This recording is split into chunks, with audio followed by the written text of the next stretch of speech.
Sahabat, adalah beliau Bapak Hadirin, suami dari Ibu Turah Miningsih. Keduanya adalah penyandang tunanetra. Alhamdulillah, pasangan ini telah dikaruniai seorang anak solihah yang bercita-cita ingin meneruskan studinya di sebuah pondok pesantren. Keluarga ini sangatlah sederhana. Profesi tukang pijat adalah pilihan hidupnya untuk memenuhi kebutuhan sehari-hari. Situasi pandemi seperti ini sangatlah berdampak bagi keluarga beliau. Namun, itu tidaklah menyurutkan akan kebesaran Allah. A'udzu billahi minasy syaithanir rajim. Bismillahirrahmanirrahim. Alif lam mim. Dzalikal kitabu la raiba fihi. Melalui sentuhan tangannya, beliau senantiasa mengangkat ayat-ayat Al-Quran dengan fasih. Mushaf Braille itulah yang menjadi saksi bagi beliau untuk selalu mengingat Allah. Walladzina yu'minuna bima unzila ilaika wa ma unzila min qablik wa bil akhirati hum yuqinun ulaika ala hudam min rabbihim wa ulaika humul muflihun. Nah sahabat, di luar sana masih banyak sosok seperti Pak Hadirin.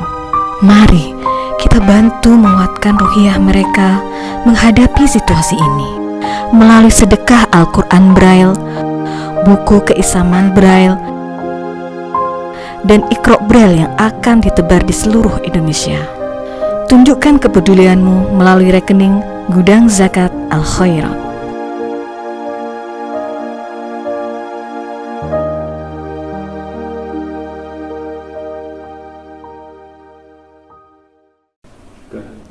Bismillahirrahmanirrahim. Assalamualaikum warahmatullahi wabarakatuh. Alhamdulillahirrahmanirrahim. Wassalatu wassalamu ala asyrafil mursalin wa ala alihi wa ashabi ajma'in, amma ba'du. Sahabat sekalian yang dirahmati Allah Subhanahu wa taala, pertemuan pertama kita membahas tentang ahamiyatu ma'rifatillah. Yang kedua tentang metode mengenal Allah Subhanahu wa taala, metode ma'rifatillah. Setelah kita membahas dua materi ini, ya kita berdoa semoga Allah tanamkan dalam hati kita ma'rifatullah, ya, mengenal Allah dengan baik sehingga amal kita juga baik, semakin bertambah, meningkat, dan semakin kita semakin baik, soleh ke depannya. Pada kesempatan ini kita akan membahas tentang mawani'u ma'rifatillah, yaitu penghalang-penghalang bagi seorang yang akan mengenal Allah Subhanahu wa taala. Ternyata untuk mengenal Allah ini, ya, ada halangan-halangannya. Dan halangan-halangan ini sebenarnya bukan sekedar halangan-halangan yang datang dari luar, begitu juga ternyata ada halangan yang datang dari kita sendiri. Nah, mari kita perhatikan apa saja halangan-halangan tersebut. Yang pertama adalah al-fisq, yaitu kefasikan. Dalam hati kita, dalam diri kita, tidak kita pungkiri memang ada sifat fasik, ya, sebagaimana hawa nafsu kita ada tiga, ada nafsu ammarah bisu, ada nafsu lawamah, ada nafsul mutmainnah. Nafsul ammarah bisu ini yang sering sekali membuat kita menjadi fasik. Apa itu yang dimaksud dengan fasik?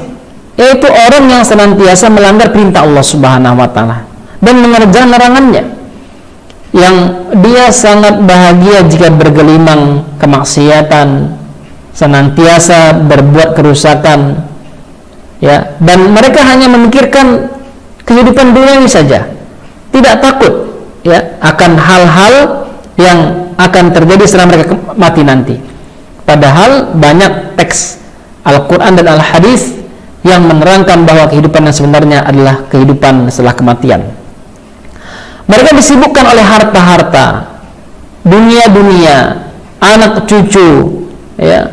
Ketika sebelum menikah ngumpul uang untuk menikah, sudah menikah ngumpul uang untuk anak, sudah punya anak ngumpul uang, anaknya menikah ngumpul uang untuk cucu, tidak habis-habisnya sahabat sekalian.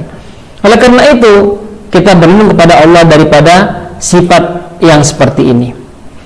Allah Subhanahu wa taala berfirman, "Wala takunu kalladzina nasullaha fa'ansahum anfusahum ulaika humul fasiqun." Dan janganlah kamu seperti orang-orang yang lupa kepada Allah, lalu Allah menjadikan mereka lupa kepada diri mereka sendiri. Mereka itulah orang-orang yang fasik. Surah Al-Hasyr ayat 19. Orang-orang yang fasik, sahabat sekalian yang dirahmati Allah Subhanahu wa taala, sebenarnya mengetahui mereka mana yang baik, mana yang batil, mana yang benar, mana yang salah. Namun ya, ia tidak melaksanakan hal tersebut. Kenapa? Karena dorongan hawa nafsu, sifat kefasikan dalam dirinya yang terus dituruti. Yang kedua, sifat yang ada dalam diri manusia yang menghalangi seorang ma'rifatullah adalah al-kibru, kesombongan. Kesombongan merupakan satu sikap yang sangat tercela dan Allah Subhanahu wa taala sangat melaknat sikap tersebut. Allah berfirman, "Alladzina yujadiluna fi ayatillahi bighairi sultanin atahum kabura maqtan 'indallah wa 'indal ladzina amanu kadzalika yatba'ullahu 'ala kulli qalbi mutakabbirin jabbar." Orang-orang yang memperdebatkan ayat-ayat Allah tanpa alasan yang sampai kepada mereka, amat besar kemurkaan bagi mereka dari sisi Allah Subhanahu wa taala di sisi orang-orang yang beriman. Demikianlah Allah mengunci hati orang-orang yang sombong dan sewenang-wenang. Surah Al-Mu'minun, Surah Al-Mu'min ayat 35. Allah menerangkan hukum-hukum Allah Subhanahu wa taala bagi orang-orang yang menutupi hatinya untuk menerima kebenaran wahyu, yaitu bahwa hati mereka akan terkunci selamanya dan tidak mendapatkan hidayah setitik cahaya pun, hingga akhirnya mereka lupa kepada Allah Subhanahu wa taala. Yang ketiga adalah az-zulmu, kezaliman. Mengenai sifat zalim ini Allah Subhanahu wa taala berfirman, "Wa man azlamu mimman dzukira bi ayatillah dzukira bi ayati rabbih tsumma a'rada anha inna minal mujrimina muntaqimun." Dan siapakah yang lebih zalim daripada orang yang telah diperingatkan dengan ayat-ayat Tuhannya kemudian ia berpaling daripadanya? Sungguhnya kami akan memberikan pembalasan kepada orang-orang yang berdosa. Quran Surah As-Sajdah ayat 22. Yang keempat, al-kizbu, kedustaan. Kedustaan merupakan sifat sombong, sikap bohong atau pura-pura dan pengingkaran terhadap ayat-ayat Allah Subhanahu wa taala. Hal ini sebagaimana Allah berfirman, yukhadi'unallaha walladzina amanu wa ma yakhda'una illa anfusahum wa ma yash'arun fi qulubihim maradun fazadahumullahu marada wa lahum 'adzabun alimun bima kanu yakdzibun. Mereka hendak menipu Allah dan orang-orang yang beriman, padahal mereka hanyalah menipu dirinya sendiri, sedang mereka tidak sadar dalam hati mereka ada penyakit. Lalu ditambah Allah penyakit mereka, dan bagi mereka siksa yang pedih disebabkan mereka berdusta. Quran Surah Al-Baqarah ayat 9-10. Sahabat yang dirahmati Allah Subhanahu wa taala, yang kelima adalah kasratul ma'asi, banyaknya maksiat maksiat yang dilakukan oleh seorang membuat hatinya dipenuhi dengan titik-titik hitam yang akan menutupi jalan kebenaran yang masuk ke dalam hatinya. Kalla bal rana ala qulubihim ma kanu yaksibun. Sungguh dalam hati mereka ada ron, karat, ya, terhadap apa kemaksiatan yang mereka lakukan. Surah Al-Mutaffifin ayat 14. Disebut dalam hadis dari Abu Hurairah radhiyallahu taala anhu bahwa Nabi sallallahu alaihi wasallam bersabda, sungguhnya ketika anak Adam melakukan kebohongan, kemaksiatan, hadir di dalam hatinya satu titik hitam. Semakin banyak titik hitam tersebut dalam hatinya akan menutupi kebenaran yang akan datang ke hatinya. Maka titik-titik tersebut akan terus bertahan di dalam hatinya atau akan hilang hanya dengan bertobat kepada Allah Subhanahu wa taala. Imam Al-Baghawi rahimahullah mengatakan bahwa ar-ran artinya menguasai. Dikatakan seseorang yang minum khamar itu telah membuat ar-rain atas akalnya, yaitu akalnya dikuasai oleh sesuatu. Maksudnya adalah menutupi atau menguasai akalnya sehingga dia menjadi mabuk. Sehingga ayat tersebut bisa diartikan perbuatan-perbuatan maksiat itu telah menutupi dan menguasai hati mereka. Imam Al-Basri mengatakan dosa yang menumpuk atas dosa yang lain sehingga hatinya menjadi mati.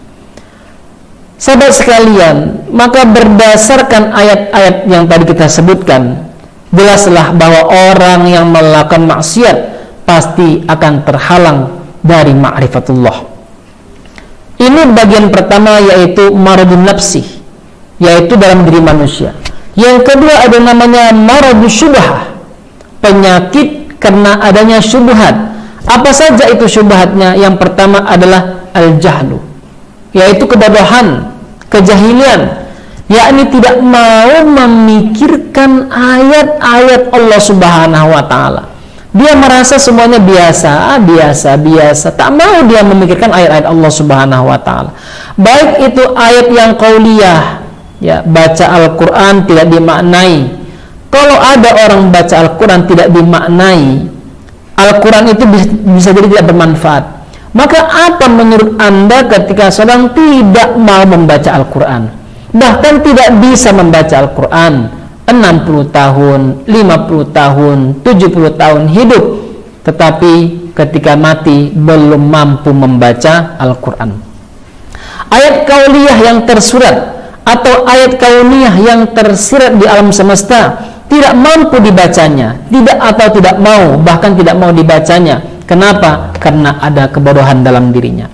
Allah berfirman, walladzina kadzdzabu biayatina summu wa bukmun fi dzulumat, orang-orang yang mendustakan ayat-ayat kami, buta dan tuli dalam kegelapan. Surah Al-An'am ayat 39. Yang kedua adalah al-irtiyab, yaitu keraguan-raguan. Hal ini disebabkan karena sedikitnya ilmu dan ma'rifah, pemahaman. Bisa dikatakan pula bahwa keraguan-raguan ini, sahabat yang dirahmati Allah Subhanahu wa taala, lahir dari kebodohan. Begitu juga munafik lahir dalam kondisi dari orang-orang yang terombang-ambing dalam kekafiran. Allah berfirman, mudzabdzabina baina dzalika, mereka dalam keadaan ragu-ragu, la ilaha ula, tidak mau bersama orang-orang beriman, wala ilaha ula, sama orang kafir juga tidak mau, ya, hingga akhirnya, ya, kondisi seperti ini membuat mereka tidak menemukan jalan yang lurus alias buntu akal dan pikirannya. Surah An-Nisa ayat 143. Mereka inilah orang-orang yang tersesat dan disesatkan oleh Allah Subhanahu wa taala karena irtiyab tadi, ragu-ragu, enggak yakin kepada Allah Subhanahu wa taala. Yang ketiga adalah al-inhiraf, penyimpangan. Penyimpangan dari apa?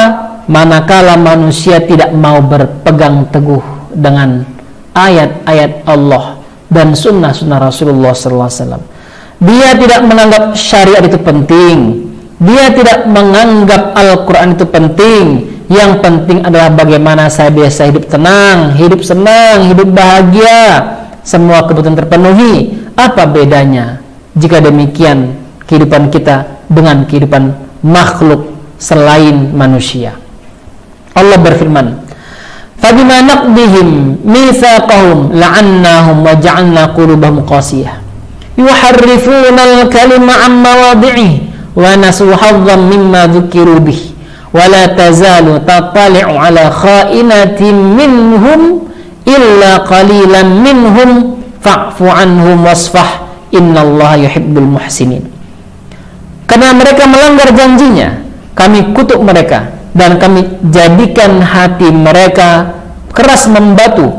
Mereka suka merubah perkataan Allah dari tempat-tempatnya, dan mereka sengaja melupakan sebagian dari apa yang kami turunkan kepada mereka. Dan kamu, wahai Muhammad, senantiasa akan melihat kekhianatan dari mereka kecuali sedikit dari mereka.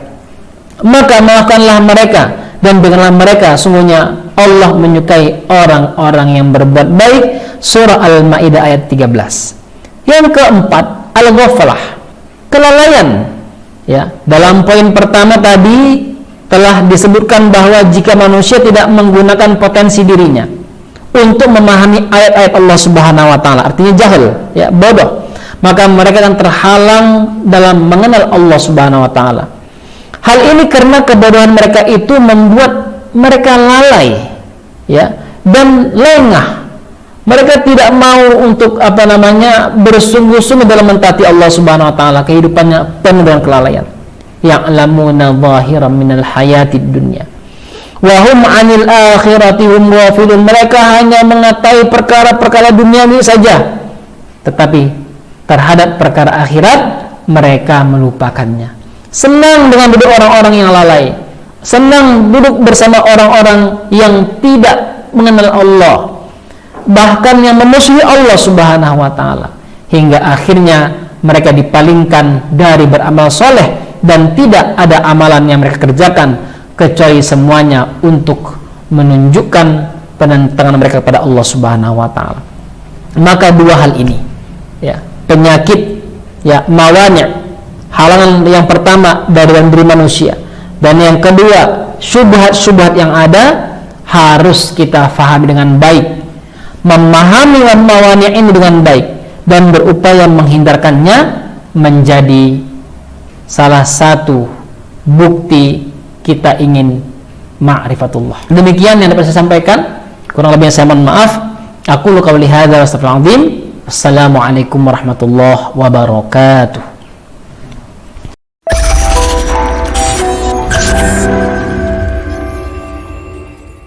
Assalamualaikum warahmatullahi wabarakatuh.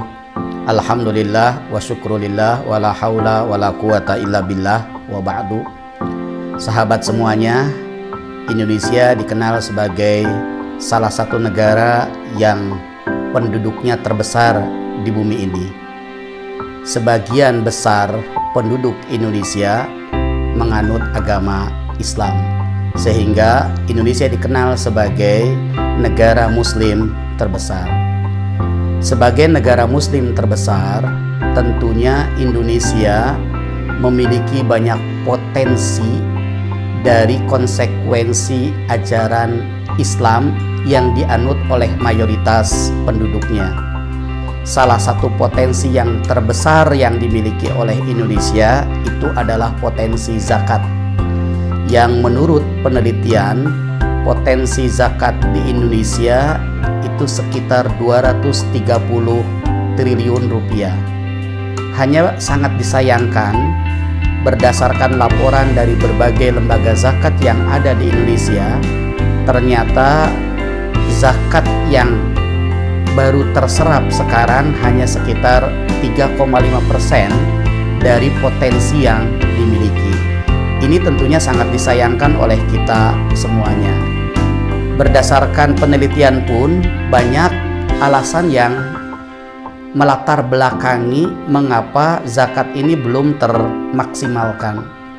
Misalkan sebagian masyarakat ada yang beranggapan bahwa zakat itu akan lebih afdol ketika diserahkan langsung kepada mustahiknya. Atau bahkan ada di antara mereka yang bisa jadi belum muncul kesadarannya untuk membayar zakat.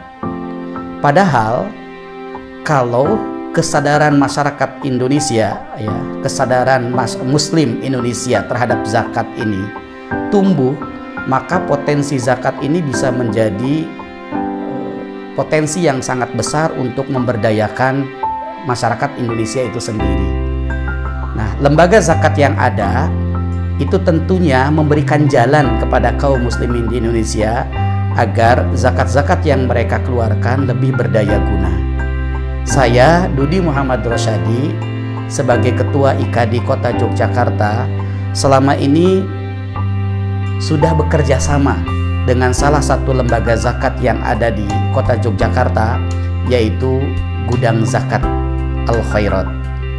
Setelah 2 tahun kami bekerja sama dengan Gudang Zakat Al-Khairat, kami mengamati, kami melihat, dan kami menyimpulkan bahwa lembaga zakat Gudang Zakat Al-Khairat ini menjadi salah satu yang mestinya menjadi pilihan, khususnya bagi masyarakat Jogja, umumnya penduduk Indonesia, untuk bisa menyalurkan zakatnya melalui lembaga ini.